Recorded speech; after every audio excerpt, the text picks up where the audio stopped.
In 1968, a vision saved lives, but cheating death has consequences. Now, decades later, college student Stephanie Reyes is haunted by nightmares of a disaster she never witnessed. Returning home, she uncovers a family secret. Her grandmother's premonition disrupted death's design, and now their bloodline is marked. As the curse unfolds, everyday objects become instruments of fate. A blender, a ceiling fan, an MRI machine, each a potential executioner. With time running out, Stephanie seeks the enigmatic William Bloodworth, who holds the key to breaking the cycle.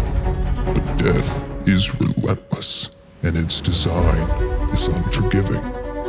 From the creators of the original Final Destination comes a new chapter in terror. Final Destination Bloodlines.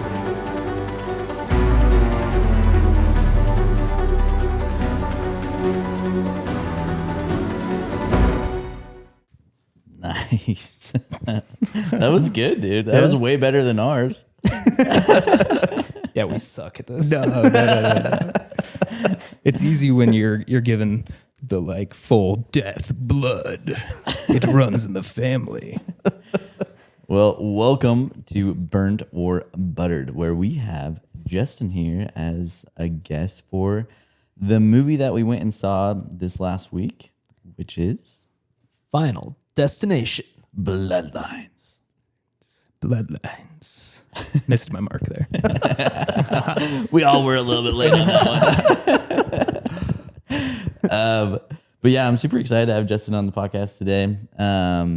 Justin and I have been doing improv together for, I don't know, like a year or something. Yeah, at least. Mm-hmm. At least a year. Year on and off, just doing different funny, silly stuff. Yeah. And Justin and his brother have spearheaded this convention in Idaho, or I kind of reignited this convention called Anime. What was it called before? So yeah, we grew up going to a different one in Idaho. There's been a couple. The Comic-Con is Gem State Comic-Con. They're still going. Mm-hmm. We've had a couple of anime ones. The big one was Anime Oasis. That happened in like downtown Boise at the Grove. Mm-hmm. Me and my brother kind of grew up going to that one. And then that ended. And so we kind of saw the hole in the like, hey, there needs to be an anime community here. So we started Anime Idaho, Anime ID. Yes. And I'm super excited. We're going to be there this year, just hosting some panels, some Q&As and things. And I just can't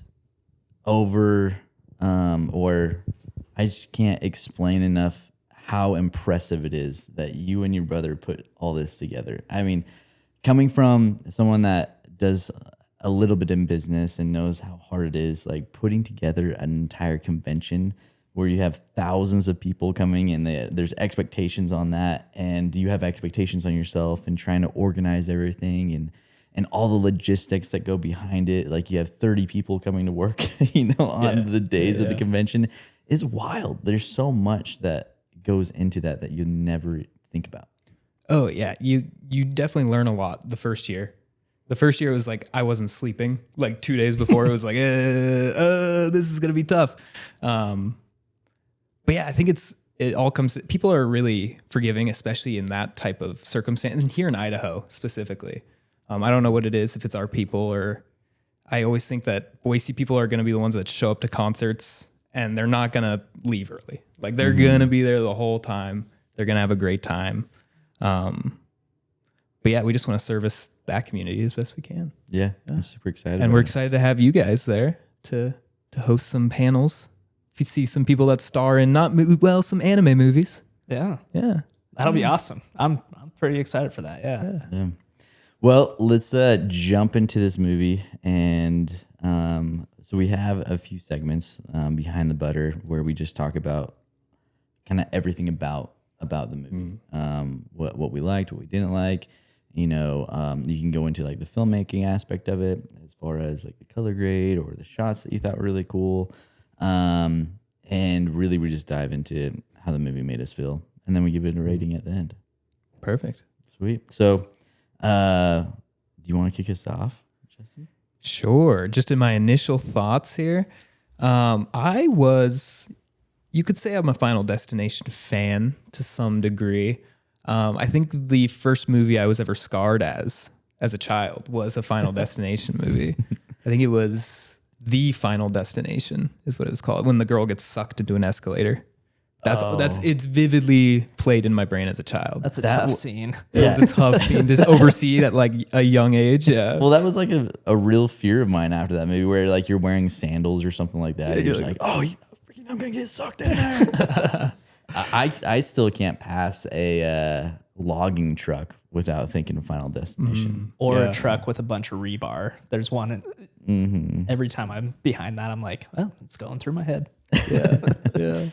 And that was I think that this movie, especially in terms of horror movies, was pretty well like set up, kind of moving through. They leave a lot of seeds for you to kind of grow later, which a lot of horror movies struggle with, of like, usually a horror movie will like hand you something and then they use it that moment. So little seeds of like the brother being a lifeguard. That's not going to come back later. No. Things like that. Junior lifeguard. Junior lifeguard. Yeah, that's one thing that, I did think about when I was watching this film, that there's a lot I don't love horror movies. Everybody knows that if you watched 3 or 4 of our episodes, because most of what we freaking watched lately is horror. There's been a lot of horror. But I do like in the Final Destination that it's creative in that there's all the small, tiny elements that lead to a grander consequence. And it made me think of The Monkey. Did you see The Monkey? Oh, I have heard of The Monkey. That's John Wick, but in India, right? Oh, no. That's different. Oh, that's Monkey Man. Yeah. So The Monkey is... The Monkey. Okay. Yeah. Tell me about The Monkey. So The Monkey is this toy that when you wind it up, it kills somebody. And it happens in a way that's kind of like Final Destination-ish. And I didn't really make that connection until after I watched this. I was like, The Monkey is freaking Final Destination. It's just ridiculous. Because, the monkey will wind up, it slams its head and hands, and then all of a sudden, all these little, things happen, and someone gets harpooned in their heart. The Monkey and Final Destination, especially this one, felt like I was watching a Rube Goldberg machine of death. Because it's never simple. It's never just like one thing and you're dead. There's a whole train wreck, you escape, and then these logs fly at you. Like, it's so crazy. Yeah, and I think maybe Final Destination in general they've kind of been known for that, but I think they've upped the stakes since the earlier movies. Because it used to be like, oh, a rock flew into the girl's eye and she's dead. Yeah. But now it's like, his nose ring is going to get attached to the ceiling fan that's slowly pulling him up and up and up. Or a kid threw a penny and it got sucked into the vent, and then it's so crazy. It's ridiculous. Well, but that's what makes it fun. I mean, that penny was just destined for death. Oh, because that same penny that she kept for freaking 50 years or whatever falls out of the book and then ends up in that freaking lady's pouch, and then she pays for it, and the penny flies out to the tracks at the end. I heard a theory about the movies that I had never thought about, where the people that have the premonitions, there's a theory that they aren't supposed to die. And so that's why they have the premonitions. So they are just supposed to leave everyone else and let everyone else die. And if they did that, then there would be no consequences, because like the idea is that when you mess with death, there's consequences. And so they're seeing the premonition because they were never meant to be there at that moment. And if you think about the skyscraper, like there was a lot of times where they were supposed to leave. Like they were pushed away. They were trying to get pushed away. They forced themselves into the party. They weren't on the list. All these things were leading to them just not even being there to die. And so like looking back at the other movies, like all these people that have the premonitions, they're just supposed to leave and let everyone else die. It's Interesting. a hero complex. You gotta let him go. Well, and if you think about, it's the same consequence with the brother, that he's trying to save his brother from, death. And so he gets freaking crushed in the MRI machine because he's there messing with, death. Yeah. Yeah. And it's kind of it, because Final Destination, at least from the ones I've seen, always have like the 3 main outs. And they cover 2 of them in the movie, of like, you either have to die and come back, like your heart has to stop, you come back. You have to kill someone else to take their time. There was a third one in one of the other movies that was bringing new life in, because there was like the pregnant woman that was premonitioned to die. And if she had given birth, then that would break the cycle. Oh, interesting.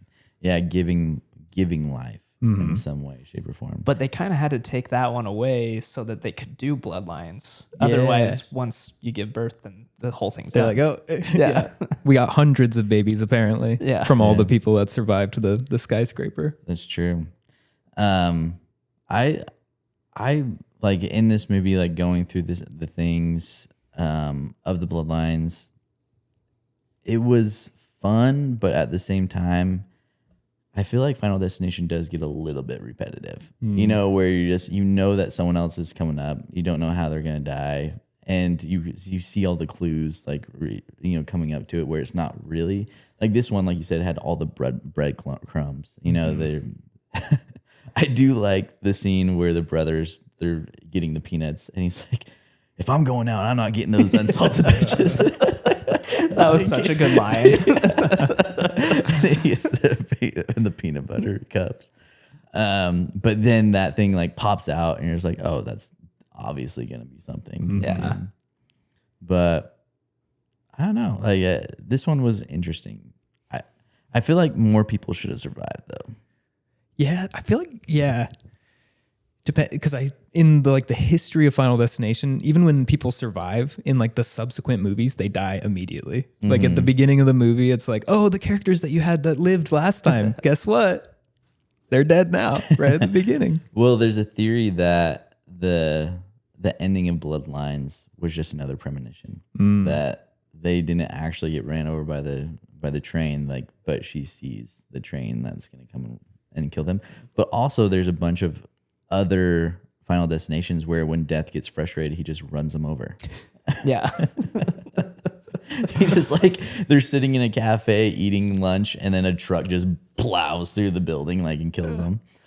I love the idea that Death will have this intricate plan to take you out, and then as soon as you foil it, he's like, truck. Whatever. There's also a theory that I was watching where you have Death, but then there's also the good. There's Death, and then there's the angel, the someone protecting them. And there's other aspects of the movie that you can see where the angel influences stuff to save them or prolong their life or whatever it might be. Because it would make sense that you have death, but you also have life, fighting each other. I don't know. Yeah. Rube Goldberg. Yeah, he can't do it simple. He's not gonna do it easy. It's like Saw, but you don't know you're playing a game. And you're not stuck in a cave, in a room. You can go wherever you want, but no one escapes death. You know what really frustrated me is the grandma's house. Everything can kill you around her house. Everything. She has all these. I was like, is there a better place for death than this person's house where she's trying to avoid death? It's everything's spiky. Everything's what is she trying to stop from coming in her house? I also, adding on to this point, I just came to an epiphany that she didn't have to be hiding away her whole life like that, because they knew that death was following that pattern, so she just had to outlast whoever died right before her. And that's when she needed to start worrying, Well, she didn't need to traumatize her kids. Well, I think she did. I think she got to the point where it was her turn, and then she's like, oh, I have to go in hiding. And so she outlasted that whole time. It was her turn for a really long time. Yeah, they did say that she started getting nutso after the husband died. But he was the Yeah. first one of He the was pretty first early. Yeah. Yeah, he was right out the dance floor. There was maybe like 5 Yeah. before him. Unnamed peons. They don't matter. yeah. Yeah. And then you have William, was it Bloodworth or what's his name? Yeah. Williams Bloodworth. Williams Bloodworth. He's in all of them. He's like the explainer in all the movies. That's why he at the end of his part, he was like, everyone comes to me for help. I'm done explaining things. Tired of Well, this. he's kind of the last one to die, right? Mm-hmm. You know, and so as soon as that bloodline's gone, like he's gonna be killed next. by, like he knew he had time because he knew that what's her name was being saved. So if he kept her alive, he knew that he wasn't gonna die. Mm-hmm. So I mean, yeah, he has a vested interest in keeping that old lady. Not grandma a alive. bad strategy. And it kind of, I don't know if you pivot at all, but it reminds me of It Follows a little bit. If you've ever seen that horror movie. I haven't. It Follows is like, it was like a PSA horror movie for STDs kind of, where a ghost will follow you until you sleep with someone else, then you give the ghost to them. So you only ever have to worry about the person in front of you Interesting. and make sure they live so that it doesn't come back to you. Huh. But I feel like I've seen that one, but I didn't remember the whole. You have to pass it through sex. it does pass that way, yeah. Wow. I'm gonna go watch that. Powerful PSA. You get like some like incel guy that's just never gonna have sex ever again, you know, like for the rest of his life. It's like, oh, it's a perfect guy. Oh, man. But yeah, as a Final Destination movie, I enjoyed it quite a bit. As a horror movie in general, I think it's pretty easy to serve up not good as a horror movie, some slop usually. Yeah, horror is a tough genre to write and even tougher to act, you know, which is why like this is a horror film it doesn't take itself too seriously, you know. It's kind of campy, a little jokey, you know, and I think that's what makes it a fun franchise, and that's what makes enough people want to come back and keep watching, because how crazy is the next one going to be? Yeah. I think if you didn't have Eric or whatever his name is, the brother, the one that actually wasn't their brother. Oh yeah. Yeah, she cheated on their dad. That was a great plot twist. Oh man, that was so good. And I think without him, the movie kind of fails, like in a way, because he was the only like thing that gave you the break from the Final Destination, you know, bloodline, like trying to run through the bloodlines, where it was just like, okay, I can, and hit like you thinking that he's killed, then he's not killed, then like him acting like all these things, like, ooh, this truck gonna hurt me, and he licks it. Yeah, I just thought that because of him, it made me take a break from the stress of like, oh, who's next? And then you are wondering like, how is this gonna change things? Yeah, the comedic relief of the franchise. Everyone needs it. Yeah. But then I feel like he dies in like the worst way. Yeah, his Prince Charles, Prince Albert, or whatever it is. I don't know what to. Yeah, he takes the most abuse in the movie Yeah, because he almost dies the first time, and then piercings flying out into the MRI machine is pretty tough. And Death was like, "You will not have that nose ring." Yeah, I'll rip it out twice. Yeah, he tried the first time. He's like, "Oh, get it again." Death does not like alternative people, is I think what we can conclude from Final Destination. Yeah. Don't get pierced. All right. Well, should we rate this bad boy? let's do it. Well, Would you like to go first?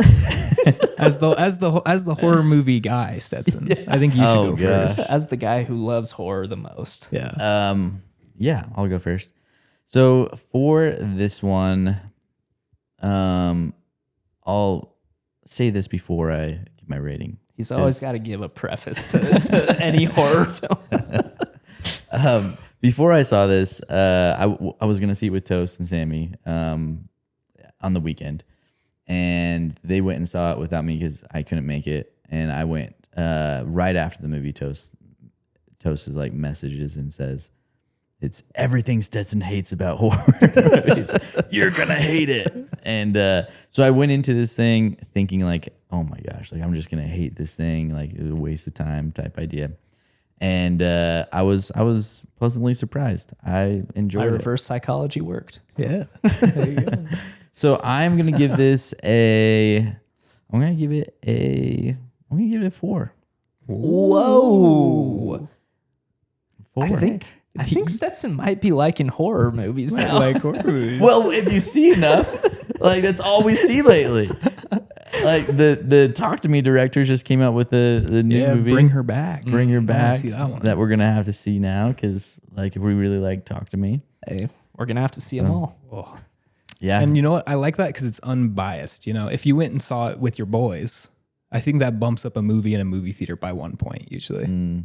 I think with Especially them, the Final Destination movie. I think with Toast and Sammy, it probably is the opposite because we get out and they convince me of all the things that I didn't like about it just over and over again. But no, I saw it alone. And yeah, I enjoyed it. In the realm of Final Destination, it was kind of nostalgic. I haven't seen all the Final Destinations. I saw the first couple ones when I was younger. And yeah, I was like, that was fun. Nice. Okay. Here's my problem I always run into. Is it a horror movie scale or is it just movies in general? We just talked about that on our last podcast. Yeah, we figured this out. Okay. Stetson Well, this is give him the this down is- low. This is for Break it me. down. So you have like, to me, when I'm doing a rating, I'm rating it in relation to that genre. So because you can't relate, maybe at the end of the year we'll have like our top 10 movies of the year, and then you're rating them off of every movie that came out that year. But when I'm giving my rating, I'm rating it off of that genre because I'm comparing it to other horror movies. apples to apples. Yeah, I can't compare, this movie to Minecraft because they're completely separate, different types of movies. The ratings just have to be different. Okay. So, okay. horror. But for me, it's about overall enjoyment. So it doesn't matter the genre. It's just how much did I like it? Okay. We got different scales. So you can do whatever skill you want. That's basically We're making up the scale. you just give it whatever number you think is good, and then we'll rationalize it later. Between 0 and 5. Okay. I think the nostalgia plays into it because Final Destination was one of my early childhood memories of being scarred as a child. I enjoyed it a lot. Went and saw it with a friend. Could make jokes the whole time. Love that in a movie. I think I would give it like a 3.3. A 3.3. It's just barely above average. Yeah. If it was horror movie scale, we're high. We're on like a 4. I'm with you if it's horror movie scale. Overall movie scale, I'll bring it down a little bit. See, that's my problem. That's my problem there. It's like You're ranking it if based I'm on ranking that. this, because then my bias comes in on not liking horror movies, and so of course I'm going to rank this one low in comparison to all the other movies that I enjoy more than horror. Yeah. So I have to rate it against horror movies because if I don't, then it's a biased rating. And I just don't have these biases. I'm very open and, free flowing and I'm just here for the art, Yeah. Love every genre. Unlike that Stetson guy. Here for the art. He's the guy that like walks around the museum and like reads every plaque. Oh my goodness. I spend so much time in museums. Oh my Locked gosh. in on the plaque. Not even looking at the art. I'm just reading what was the artist into? Oh, okay. I always act like I'm reading that plaque, but I'm really just skimming it very, very fast. Okay. What is this? Oh, all right. Oh yeah. Yes. Look like an intellectual, regardless. And it might be because I'm a slow reader, so I don't want to sit there and just be like put like It's a piece of because you paper up can't and actually read the whole thing. put a piece of paper up and just like slowly unveil the words. You got to give it one of these, a little head wipe every once in a while. You're in deep thought. There's like 4 people that walk by and read it while I'm trying to read it. She's like, man, it shouldn't take this long. Yeah. So anyways, yeah, I'm just here for the art. As an art piece, Final Destination Bloodlines, I would say garners a 3.0 for me. Ooh. I wouldn't say it's my favorite. You know, it was fun. It was a fun ride. Like, I would watch this movie as I'm falling asleep any night, you know? I'm probably not in a rush to go and tell all my friends to watch it, you know? But if they've seen it, there's some stuff that we can talk about that's going to be fun, you know? So, What would you say in relation to Until Dawn? Because your rating was low for that, right? Wasn't it in the 2s? was it that low? Was it that low? I can't remember. I I might was be thinking it was like a gaslighting. 3.5 I might be or something. gaslighting you. I'm pretty sure you gave that like a 1. Maybe I did. I don't know. I gave that one like a 3.8 or something like that. Yeah, you went high Yeah. on it again. Maybe Stetson likes horror more than I do. Oh, It's feeling like well, it. I think that like maybe you're just a harsher judge of horror because you like it. because I like it more. Yeah. Where with me, I'm just like, oh, I could actually sit through that and it was enjoyable. Then I'm like, oh, gotta give it a high one, you know? Yeah. Well, I mean, I did like it, but there's just so many other movies even just in the horror genre that I like more and that I enjoy more and that I feel like had more depth to them, you know? Like this, it's fun and it's campy and you get to laugh at it and the deaths are so over exaggerated and such insane things that you can't help but enjoy it, you know? So, but as an art piece, I can't give it any higher than a 3. Yeah, right down the middle. It's like McDonald's, you know? If Yeah. you're going out to eat, Final Destination is kind of like McDonald's. It'll get the job done. Yeah, I won't be classic. hungry, but Yeah, but you know, am I gonna feel it the next day? probably. You're going to feel it that night. Oof. Yeah. And the ice cream machine never works. It never worked. Golly. Well, Anime ID is this month in a couple weeks, right? Yes, depending on how fast you edit. June 28th to 29th at Expo Idaho is Anime Idaho. Yeah. And you could see these guys on stage talking to some voice actors, some big cosplayers. Mm-hmm. Yeah. And admittedly, I'm not a huge anime guy, but it could be like horror. It could be like horror. It's about to. Man, yeah, we're gonna have to get him some Ponyo or something. Yeah. Inject it straight in the veins. Some Princess Mononoke. Melt it down and just send it in. Freaking come out there and just go Super Saiyan. Honestly, though, that's sometimes having the outside perspective is even better. Yeah. Yeah. I'm excited. I'm excited to be in the world and see and experience the world that I haven't been around, you know, and just be an observer and see all the different aspects of it. So I'm really excited, and I think it's going to really dive me headfirst into the culture and appreciate it way more. Yeah. What about, are you an anime guy? You know, I've watched some. I wouldn't say that it's like my preferred genre necessarily, but I've enjoyed a lot of it. So All right. Yeah. All right. We'll convert them. We just got to get you on the right stuff. yeah. That's the tough part. Yeah. There's 'Cause a it's made lot for- out there. It's made for, it's made for everybody. And it's like, there's some statistic now that it's like 80% of Gen Z watches anime to some degree. Wow. Like whether it's like they watch one mainstream anime or they're like deep in it. Yeah. Like there's a lot Hey. out there. I never would have thought. Yeah. But I think it's for everything though. Like there's so many different sub things that everyone gets into that unless you're in it, it's kind of like D&D. Like once you start experimenting with D&D, then you realize like this is huge. Like this world is expansive and it is a life for like a lot of people. Yeah. Yeah. Little corners of the internet, you know? And we can bring you into our little corner.